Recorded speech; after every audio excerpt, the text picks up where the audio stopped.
আসসালামু আলাইকুম। রাতের শীর্ষ সংবাদে স্বাগত জানাচ্ছি আমি শাহনাজ পারভীন। ক্ষমতায় গেলে ইমাম মুয়াজ্জিনদের সম্মানী ভাতা দেবে বিএনপি, তারেক রহমান। হাসিনা কামালকে ফেরাতে ভারতকে চিঠি দিয়েছে বাংলাদেশ।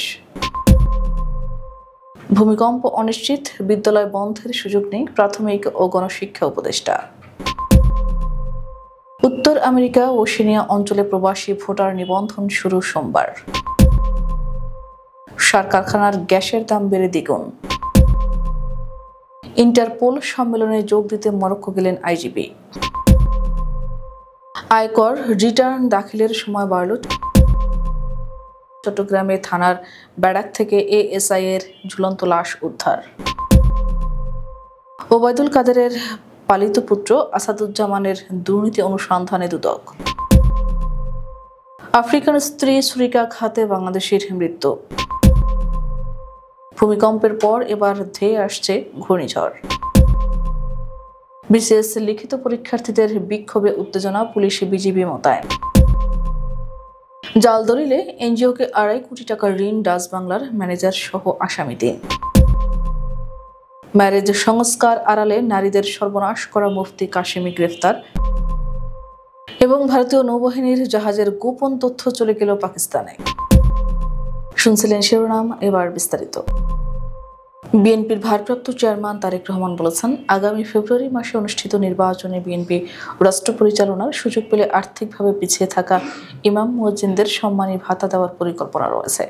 ইতিমধ্যে আমরা সেই পরিকল্পনা নিয়েছি। কর্মজীবনে যিনি যে পেশায় নিয়োজিত হতে চান কিংবা যে চাকরি করেন, এর জন্য দরকার দক্ষতা, সততা। দেশের লক্ষ লক্ষ মসজিদে কেন্দ্র করে আরও কি ধরনের উদ্যোগ নেওয়া যায় এ বিষয়ে বিএনপি সবার পরামর্শ চায়। রোববার রাজধানীর চীন মৈত্রী সম্মেলন কেন্দ্রে সম্মিলিত ইমাম খতিব পরিষদ আয়োজিত জাতীয় সম্মেলনে লন্ডন থেকে ভার্চুয়ালি যুক্ত হয়ে প্রধান অতিথির বক্তব্যে এসব কথা বলেন তিনি। এ সময় তারেক রহমান বলেন, অনেক মসজিদে ইমাম মুয়াজ্জিনদের চাকরি মসজিদ কমিটির ইচ্ছা অনিচ্ছার উপর নির্ভর করে। আমি মনে করি এটা হওয়া উচিত নয়। এটা ইমাম মুয়াজ্জিনদের বিরুদ্ধে অন্যায্য আচরণ। বিএনপি ক্ষমতায় গেলে রাষ্ট্র সার্ভিস রুল প্রণয়নে অগ্রাধিকার ভিত্তিতে বাস্তবায়নের উদ্যোগ নেবে, কারণ ইমাম মুয়াজ্জিনগণ সমাজ সংস্কারকের ভূমিকায় অবতীর্ণ। জুলাই গণ অভ্যুত্থানের সময় মানবতা বিরোধী অপরাধে মৃত্যুদণ্ডপ্রাপ্ত সাবেক প্রধানমন্ত্রী শেখ হাসিনা ও সাবেক স্বরাষ্ট্রমন্ত্রী আসাদুজ্জামান খান কামালকে দেশে ফিরিয়ে আনতে ফের ভারতের কাছে চিঠি পাঠানো হয়েছে বলে জানিয়েছেন পররাষ্ট্র উপদেষ্টা মোহাম্মদ তৌহিদ হোসেন। সোমবার সন্ধ্যায় পররাষ্ট্র মন্ত্রণালয়ে কয়েকজন সাংবাদিকদের মুখোমুখি হয়ে তিনি একথা জানান। পররাষ্ট্র উপদেষ্টা জানান, শেখ হাসিনা ও আসাদুজ্জামান খান কামালকে ফেরত চেয়ে ভারতের কাছে চিঠি পাঠানো হয়েছে। গত শুক্রবার দিল্লির বাংলাদেশি মিশন থেকে ভারতের পররাষ্ট্র মন্ত্রণালয়ে এর চিঠি পাঠানো হয়েছে। ভূমিকম্পের মতো অনিশ্চিত পরিস্থিতিতে বিদ্যালয় বন্ধ করে দেওয়া যাবে না বলে মন্তব্য করেছেন প্রাথমিক ও গণশিক্ষা মন্ত্রণালয়ের উপদেষ্টা অধ্যাপক ডাক্তার বিধান রঞ্জন রায় পোদ্দার। রোববার দুপুরে টাঙ্গাইল সদর উপজেলার কাতুলি ইউনিয়নের বাগবাড়ি চৌবাড়ি সরকারি প্রাথমিক বিদ্যালয়ের নবনির্মিত প্লেগ্রাউন্ড উদ্বোধন শেষে সাংবাদিকদের প্রশ্নের জবাবে এসব কথা বলেন তিনি। বিধান রঞ্জন বলেন, ভূমিকম্প যে কোনো সময় হতে পারে, তাই আতঙ্ক নয় বরং সতর্কতা ও প্রস্তুতি এখন সবচেয়ে গুরুত্বপূর্ণ। বিদ্যালয়গুলোকে প্রয়োজনীয় সতর্কতামূলক নির্দেশনা ইতিমধ্যে পাঠানো হয়েছে। ভোট দেওয়ার জন্য প্রবাসী বাংলাদেশিদের পোস্টাল ভোট বিডি অ্যাপের মাধ্যমে উত্তর আমেরিকা ও ওশেনিয়া অঞ্চলের দেশের ভোটার নিবন্ধন কার্যক্রম সোমবার শুরু হবে। রোববার গণমাধ্যমকে তথ্য জানিয়েছে নির্বাচন কমিশনের জনসংযোগ শাখা। এক বিজ্ঞপ্তিতে বলা হয়েছে, 24 নভেম্বর রাত 12টা থেকে শুরু হবে। একই সঙ্গে পূর্ব এশিয়া, দক্ষিণ আমেরিকা ও আফ্রিকা অঞ্চলের দেশের নিবন্ধন প্রক্রিয়া 28 নভেম্বর পর্যন্ত চলমান থাকবে। সার কারখানায় ব্যবহৃত গ্যাসের মূল্য প্রতি ইউনিট ছিল 16 টাকা। এবার তা বাড়িয়ে করা হয়েছে 29.25 টাকা, যা প্রায় দ্বিগুণ বাড়ল। রোববার বিকেলে এক সংবাদ সম্মেলনে বাংলাদেশ এনার্জি রেগুলেটরি কমিশন নতুন এই দাম ঘোষণা করে। ইন্টারপোলের 93তম সাধারণ অধিবেশনে যোগ দিতে মরক্কো গেছেন পুলিশের মহাপরিদর্শক বাহারুল আলম। রোববার তিনি মরক্কোর উদ্দেশ্যে ঢাকা ছাড়েন। সোমবার থেকে ইন্টারপোলের সদস্যভুক্ত বিশ্বের 196 দেশের উচ্চ পর্যায়ের প্রতিনিধিদের অংশগ্রহণে মরক্কোর মারাকেশে 4 দিনব্যাপী এই সম্মেলন শুরু হচ্ছে। বৃহস্পতিবার সম্মেলন শেষ হবে। আইজিপি সম্মেলন শেষে আগামী 30 নভেম্বর দেশে ফিরবেন।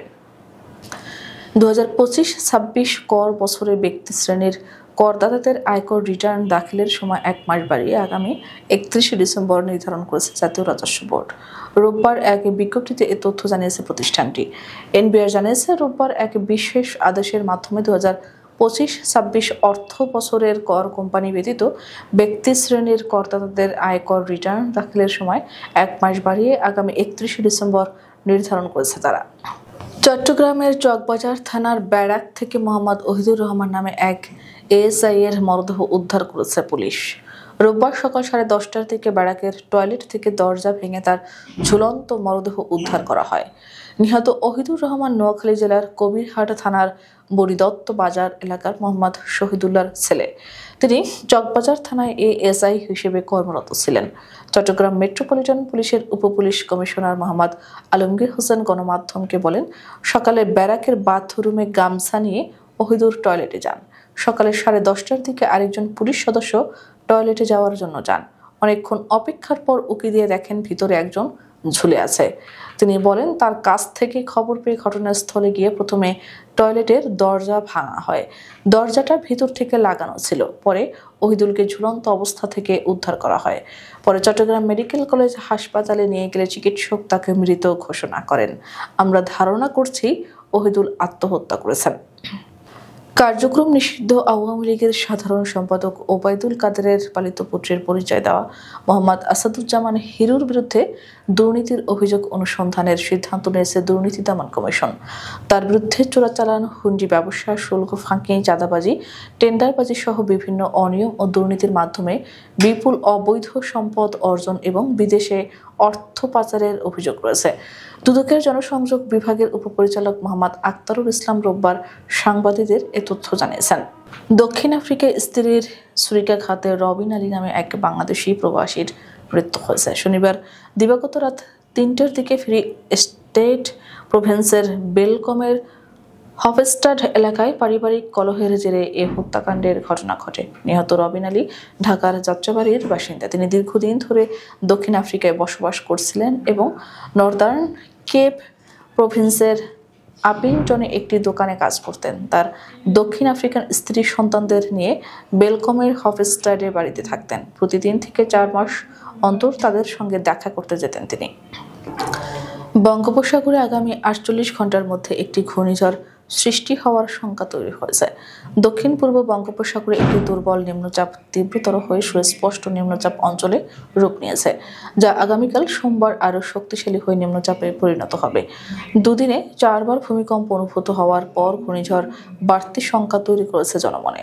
কানাডার সাসকাচুয়ান বিশ্ববিদ্যালয়ের স্কুল অব এনভায়রনমেন্ট অ্যান্ড সাস্টেনেবিলিটির আবহাওয়া ও জলবায়ু বিষয়ক পিএইচডি গবেষক মোস্তফা কামাল পলাশ বলেন, আজ 23 নভেম্বর পাওয়া সর্বশেষ আবহাওয়া পূর্বাভাস অনুযায়ী আগামী 26-27 নভেম্বর দক্ষিণ পূর্ব বঙ্গোপসাগরে একটি লঘুচাপ সৃষ্টির আশঙ্কা করা যাচ্ছে। এই লঘুচাপটি পর্যায়ক্রমে নিম্নচাপ, গভীর নিম্নচাপ ও সর্বশেষে ঘূর্ণিঝড়ে পরিণত হওয়ার প্রবল আশঙ্কা করা যাচ্ছে। লিখিত পরীক্ষার সময়সীমা বাড়ানোর দাবিতে শাহবাগে বিক্ষোভ অবস্থান কর্মসূচি পালন করেছেন 47তম বিসিএস এর প্রার্থীরা। তাদের কর্মসূচি এক পর্যায়ে উত্তেজনায় রূপ নেয়। পরিস্থিতি নিয়ন্ত্রণে ঘটনাস্থলে পুলিশ ও বিজিবি মোতায়েন করা হয়েছে। রোববার দুপুর 1টা থেকে ঢাকা বিশ্ববিদ্যালয়ের চারুকলা অনুষদের সামনের সড়ক থেকে শাহবাগ মোড় পর্যন্ত একপাশের রাস্তা অবরোধ করে রাখেন বিক্ষোভকারীরা।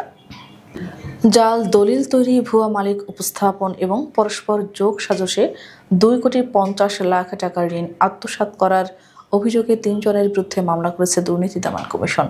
রোববার দুদকের চট্টগ্রাম 1 জেলা কার্যালয়ের উপসহকারী পরিচালক মোহাম্মদ হামেদ রেজা বাদী হয়ে মামলাটি দায়ের করেন। দুদক চট্টগ্রামের উপপরিচালক সুবেল আহমেদ বিষয়টি নিশ্চিত করেছেন।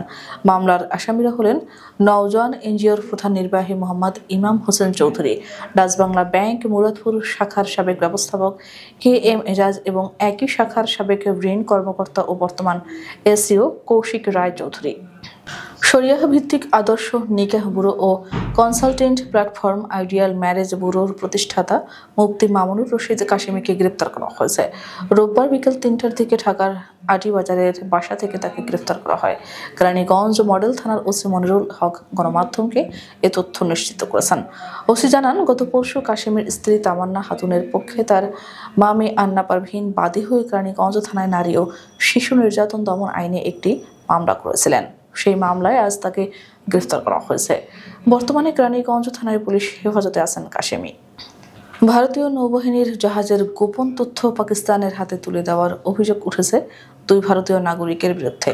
জাতীয় নিরাপত্তা ক্ষতিগ্রস্ত করার অভিযোগ এনে ইতিমধ্যে গ্রেপ্তার করা হয়েছে তাদেরকে। রোববার ভারতীয় সংবাদ মাধ্যম এনডিটিভির এক প্রতিবেদন থেকে জানা গেছে এ তথ্য। গ্রেপ্তার দুজনের নাম রোহিত এবং শানুত্রী বলে জানা গেছে। তারা উভয় উত্তরপ্রদেশের সুলতানপুরের বাসিন্দা। তাদেরকে কোচিন শিপ ইয়ার্ডের তথ্য পাচার করার অভিযোগে সন্দেহভাজন হিসেবে ধরা পড়েছেন। এই শিপ ইয়ার্ড ভারতের বন্দর, নৌপথ ও শিপিং মন্ত্রণালয়ের অধীনে পরিচালিত হয়। আমাদের আগামীকাল দুপুরের শীর্ষ সংবাদ দেখার আমন্ত্রণ জানিয়ে এখনকার মতো বিদায় নিচ্ছি।